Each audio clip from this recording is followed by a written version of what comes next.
Well, senior reporter ENC's Aviwe Mtila is monitoring the latest developments in the CBD, and he joins us live now for the very latest. Aviwe, good afternoon to you. Hearing from the Gauteng Police Commissioner, Elias Mawela, saying it seems the scene in terms for investigations, and as far as they're concerned, that will take some time, 3 to 4, 5 weeks. It's the estimated period. From where you're standing right now, I mean, how's it looking in terms of the scene? At least 3 weeks, we were told by General Mawela, the Provincial Police Commissioner in Gauteng. We're just a street away in Frederick Street from where that building caught fire. I am with hundreds of Malawans, which seem to have some progress. Earlier on, they had issue of transportation, as I spoke to Richard Bula, who lost 5 family members in that blaze. He identified all 5 of them yesterday at the mortuary, and of course now, according to the Muslim rites, they are to lay them to rest by sunset today. He gave me an official number of 7 Malawans that have been identified positively thus far, and we do understand that's from the 12 that could still be visibly identifiable without any DNA testing being done. In fact, I want to bring in Ali now, because it seems, Dumelo, that number has actually gone up from those that have now been officially identified by the Malawi community. Thank you for joining us, Ali. But maybe tell us, how many people have been identified from Malawi successfully? Thank you so much for the time. For the meantime, it's only 10, but now the ones that has been confirmed, it's 9. That later confirmed that these are our relatives. They are 9 in number. Okay, well, what's the issue then with the 10th? Because you seem to suggest that 9 have been confirmed officially without needing DNA tests. Yes, remember, brothers are going there who are related to them. So they are confirming for the hospital team to say these are the ones that are related for us. So that's why we're saying they called to say no, it's 9 that have been identified. That's why you can see cars behind here. They are now going to cemetery for burial. Yes, I was about to ask about the cars that are here. What's going to happen now? No, now they are going to the burial, so that they should now put them to the rest. As a Muslim rule, they can't keep them long. They have to be buried now. Okay, those Muslim rights. I want to bring in Richard Bula once more, who lost 5 family members tragically in the fire that engulfed the building that's a street away. Richard, when we spoke a bit earlier on, you mentioned the issue of transportation. Where do these at least a dozen trucks come from now, and that seem to be taking the people here? This truck, you was correcting the money, 2 rand, 5 rand, 20 rand to each other here, like what you see these people. Then we manage to get something, then we go to looking these people who hide their bag in the street here, how we get the transport. Okay, so this is money that's been collected by the Malawi community just to assist. So is everyone being accommodated? Are you all going to be able to lay your family members to rest today?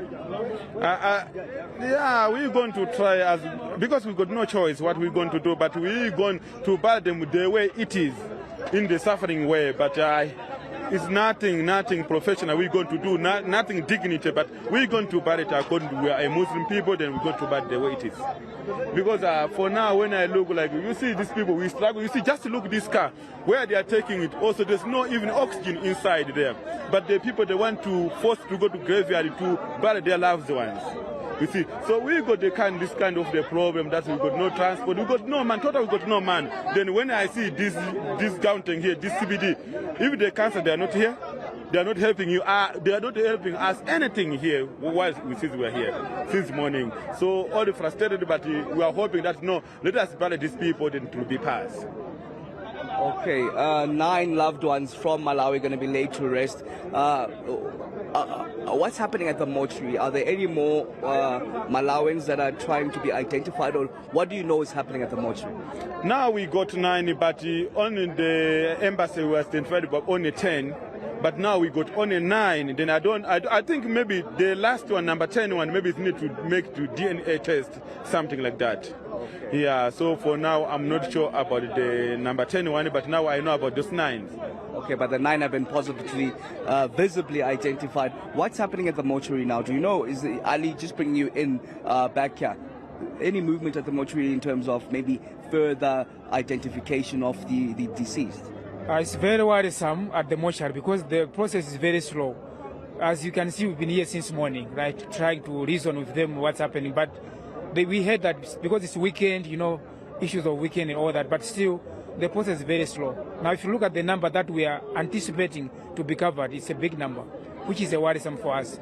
We don't need to be here for days and weeks. No, we need to take our bodies and bury them and relocate them where they're supposed to be located. Those that are Muslim, they'll be buried right away here. Those that are Christians, but they're Malawians, also will repatriate them back to Malawi as well. Okay, so how many are you laying to rest today?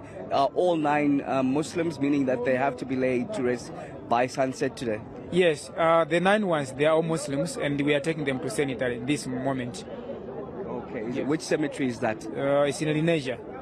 Okay, so Lenasia Cemetery there. Just the latest there to me in terms of the tragedy that has befallen the Malawi community. I understand the number that I got yesterday was that around 150 Malawians resided in that building. We know now 9 have been positively identified, just visibly, part of the 12, of course, that could still be identified without needing any DNA. They're now making their way, while getting ready to make their way to the Lenasia Cemetery, where they'll bid their final farewells to those loved ones that they've lost in that fire. Of course, one of the biggest blazes and tragedies that has befallen the Johannesburg CBD in recent times.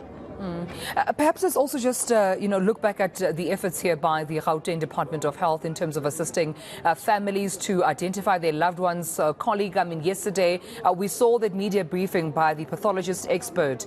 We also saw it by the Gauteng Department of Health, saying that there was a process to be followed. Yes, there were challenges in terms of, communication and family members not knowing whether to go to the Diepkloof Mortuary forensic laboratory or going to the Hillbrow Mortuary. But is all in order now, just in terms of government's efforts in assisting families in coming forward and conducting those DNA identification processes? Well, Tumelo, government has really been hands-on in trying to assist the families here with that process as well. We saw even the Department of Health at the cemetery, at the mortuary in Diepkloof. That's around the afternoon yesterday, where the CEO was actually giving an update on what is to be done. We do understand that's where we found out that 12 of the deceased, now we do know it's 76 deceased, could still be visibly identified, and at least 62 at the time needed DNA testing. So that would mean that the family members would need to come for direct relatives, where blood samples or just DNA testing could be conducted. Of course, it doesn't happen overnight. It is a period that is normally lengthy in its nature, so patience would be needed for a lot of these families that still aren't able to recover their loved ones. But not only in the mortuary front, even just government trying to assist when it comes to the shelters, but we did hear those challenges and the fears from a lot of foreign nationals. One, they wanted their belongings that were still in the building that caught fire, saying that they need those belongings for their livelihoods and survival. But the other issue, which is I think the biggest one, was just their fears of being deported back to their different countries. They say that a lot of them, their passports got burnt in those buildings. Some of them even were illegally in the country, undocumented. So they fear that they would be deported if they were to go back to these shelters. I remember just even last night I was with the Social Development Minister, Lindiwe Zulu, who had a conversation which we took on air, pleading with those, especially women, that didn't want to go to the shelter, managing to convince a handful to go to the shelter, but still a lot of the people resisted going to these shelters, fearing to be deported, and also wanting the belongings back, the belongings that they lost in those buildings back to them, which have been confirmed by General Elias Mawela that won't be possible at all. Well, of course, as those investigations continue on the scene with members of the SAPS, it means that, I suppose it looks like it's going to be also another long time in terms of identifying loved ones, burials being conducted, documentations, and as far as government is concerned, leading them to the shelters. It seems like this situation might also take some time in managing it, Aviwe. We'll leave it there for now as you see those visuals of some of the families, friends, relatives, loved ones, community going to bury their loved ones according to Muslim tradition.